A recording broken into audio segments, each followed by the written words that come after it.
After the poor box office performance of Muppet Treasure Island, Disney decided to not distribute Muppet films anymore.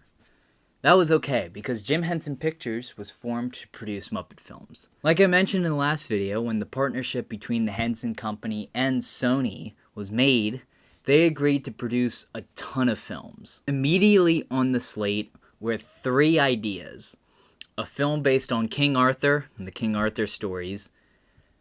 Frank Oz was interested in revisiting the cheapest Muppet movie ever made idea from 10 years ago, and a film set in space.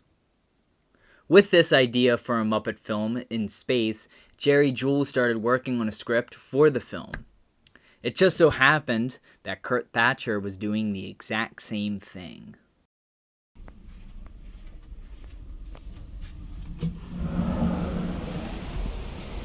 Hey, I'm relaxing on the Disney Destiny, and you're watching this video right now.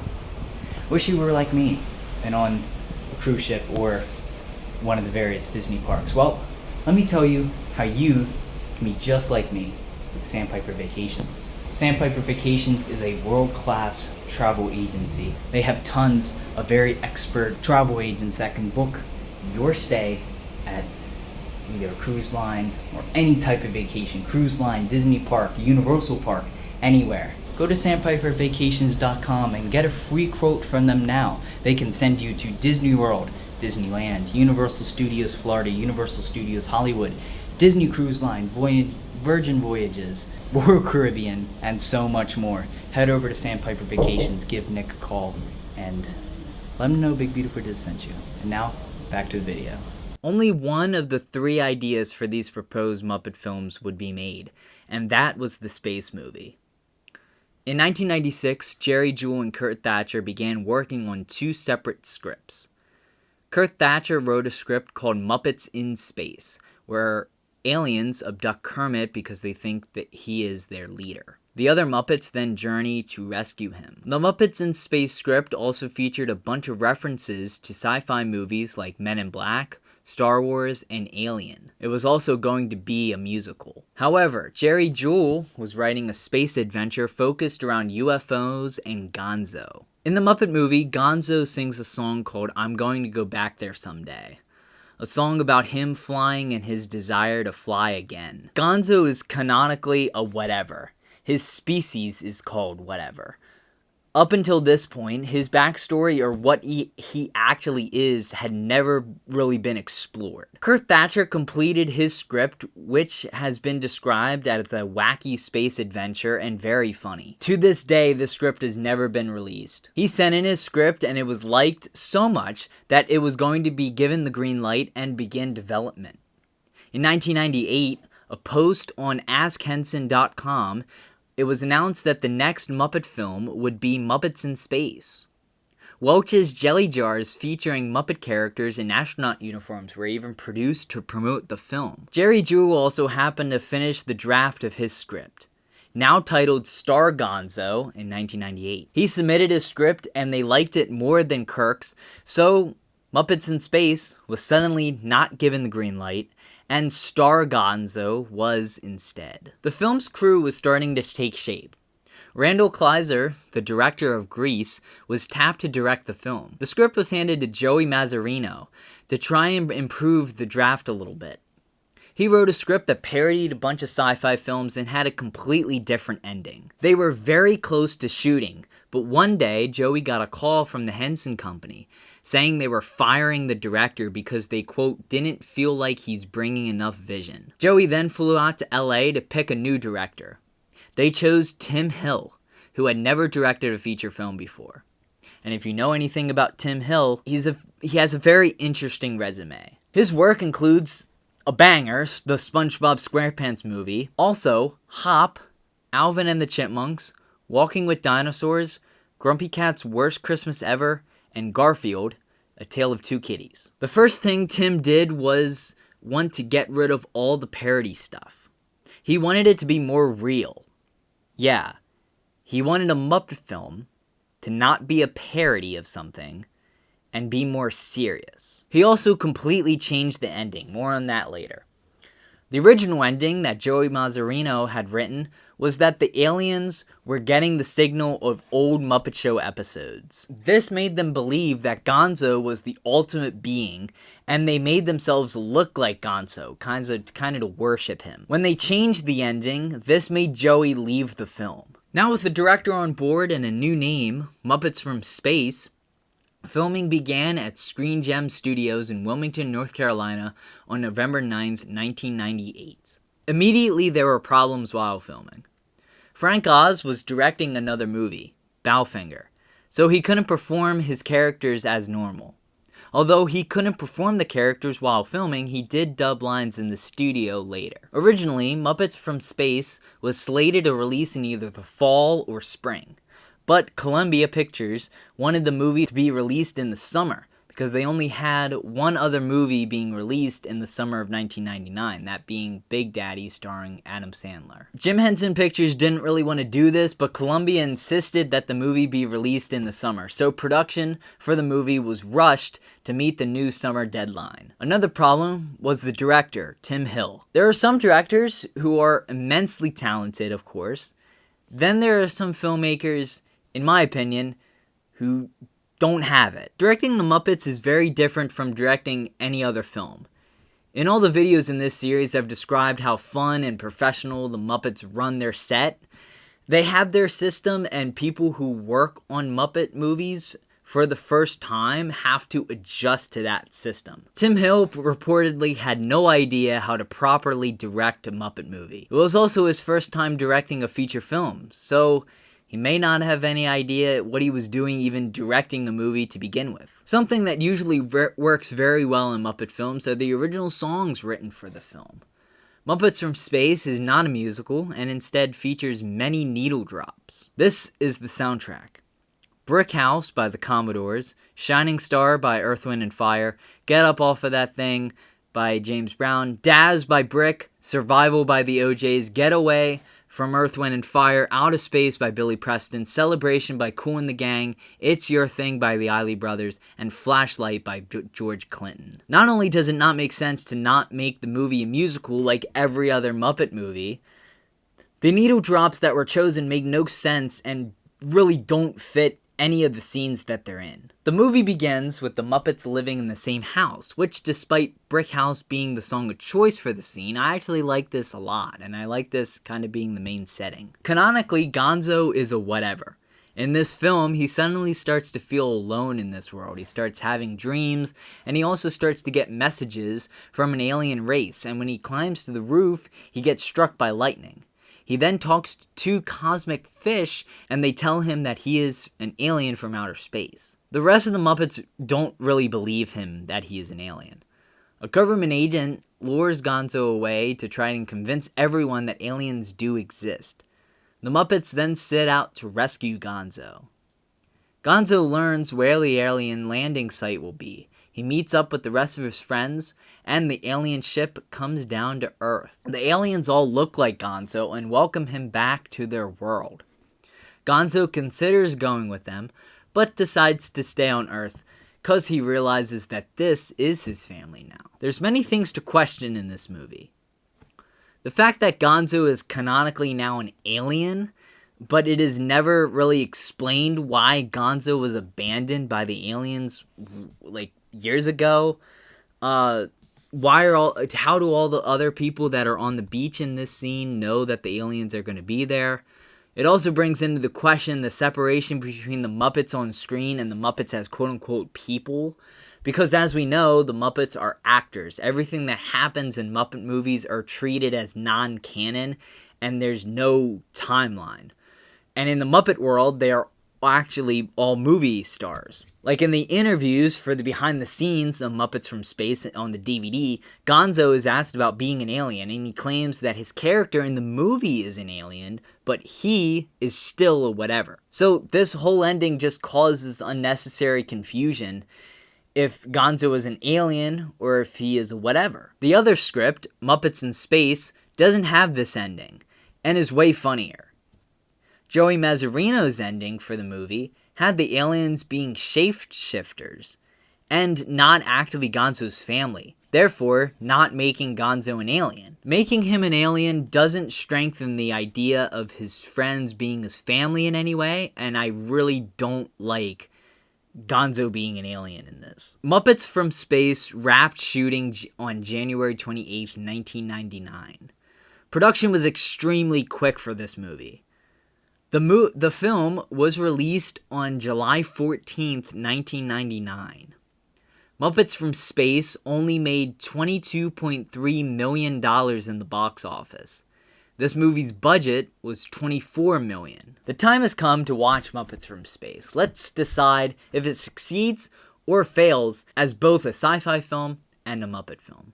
Okay, that was the worst Muppet movie by far. Not only does it fail in every category that makes Muppet movies work and makes the Muppets special characters, not only does it fail in every category in that aspect, it also fails in just basic movie making in general. I want to start off with the music, because I think that is the most egregious thing in this entire movie. I don't understand why the choice was made to not include originally written music and not make it a musical. Because every other Muppet movie is a musical, obviously. So, did they want it to be that big of a difference? So they decided to make it not really.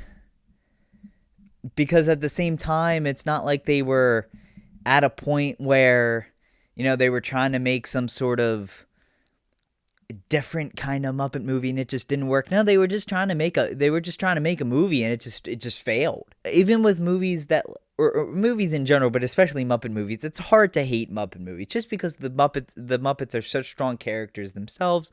So it's hard to just absolutely hate it and have a bad time watching it.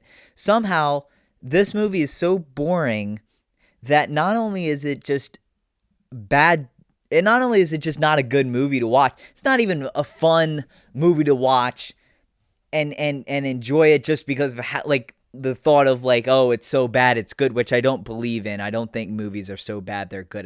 They're either good movies, mid-movie, or great movies, mid-movies, or bad movies. This is so... This makes me so frustrated as a Muppet fan that this was put out under the Muppet name, and that there was a better script that was written and was trash so that this could be made. It's not funny. The characters don't make any sense, first off. And the characters are just so poorly written that you don't care about what's happening to them.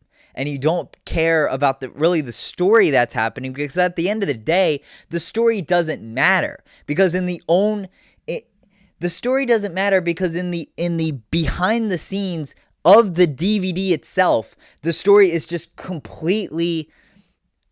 The movie doesn't matter when Gonzo says, "Oh, I'm a whatever still, and I'm not actually an alien. This is just my character in this movie."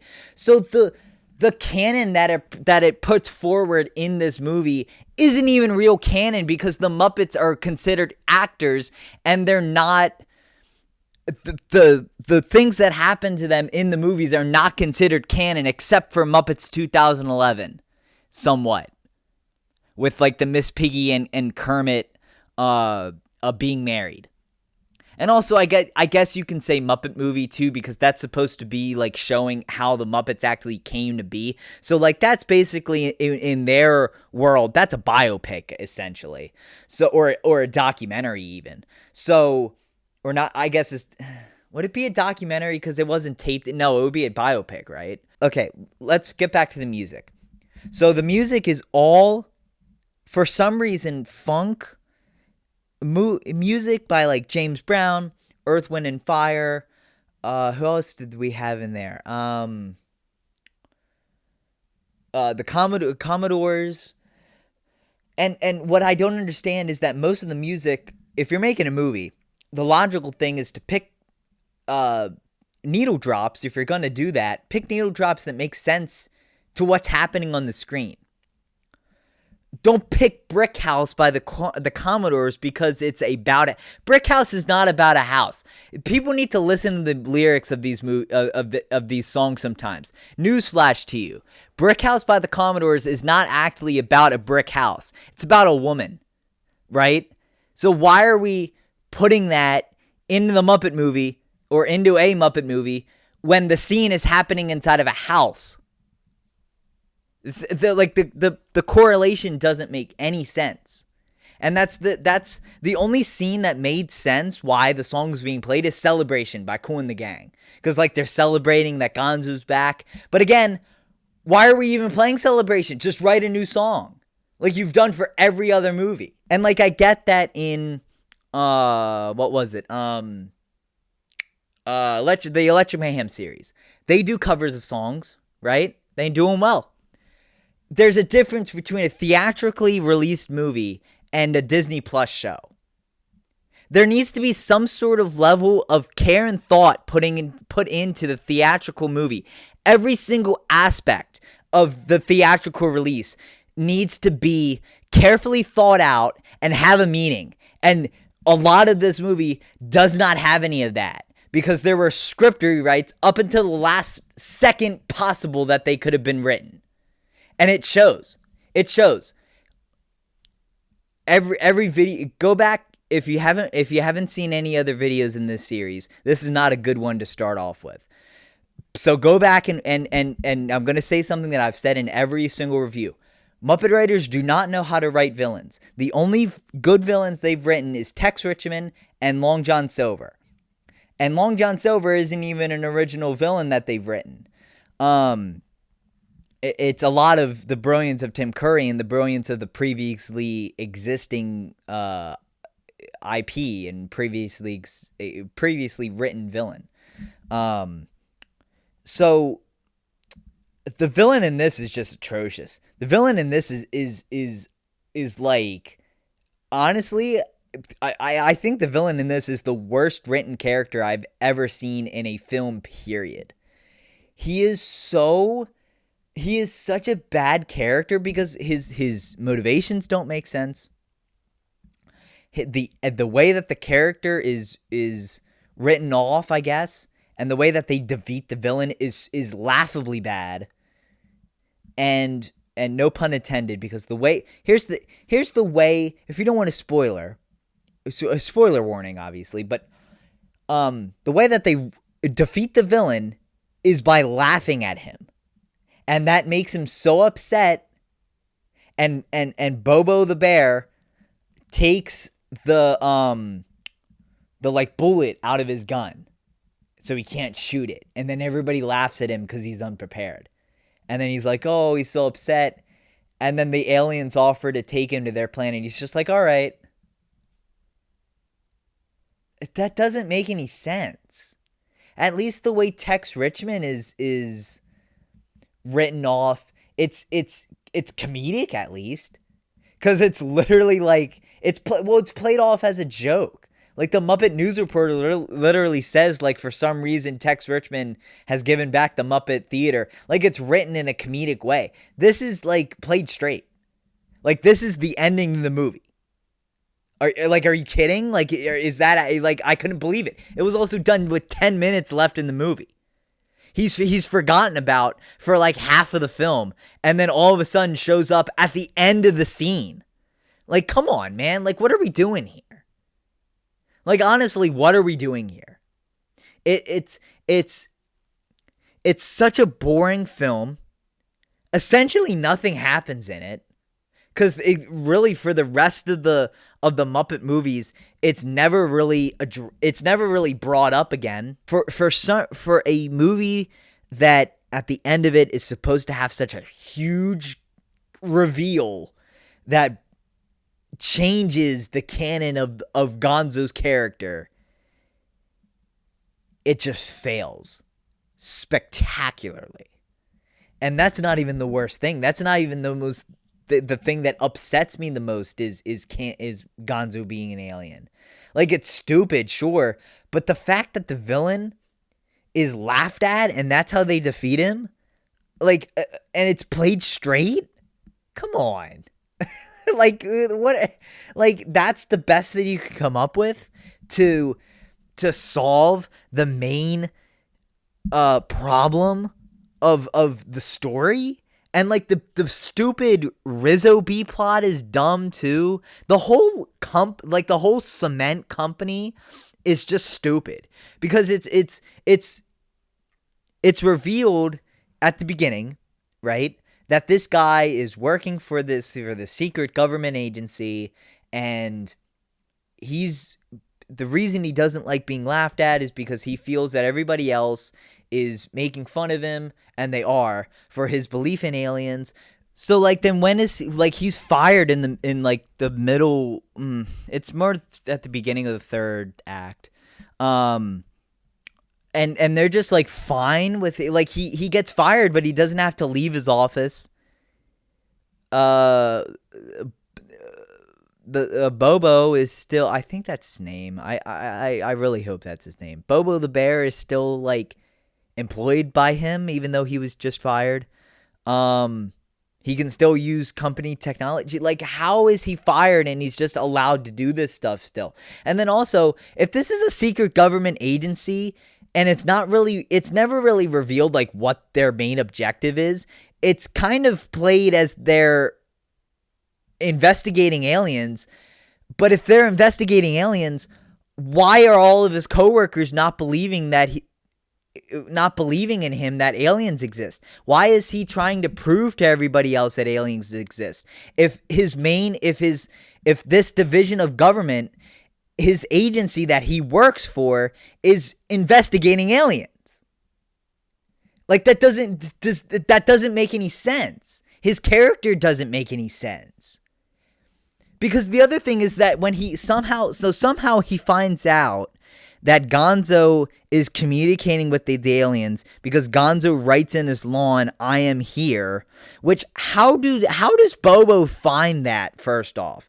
Because like, do they have, is this saying that the government is taking satellite images on a daily basis? Because there's no way that Google Maps on overnight takes a new satellite image. And also, how did he find the house? So, like, even how they find Gonzo doesn't even make any sense. And then the other thing is that if this guy believes that aliens exist, and he wants to prove to everybody else that aliens exist, help Gonzo. Don't try, like, why are you trying to, like, suck out his brain?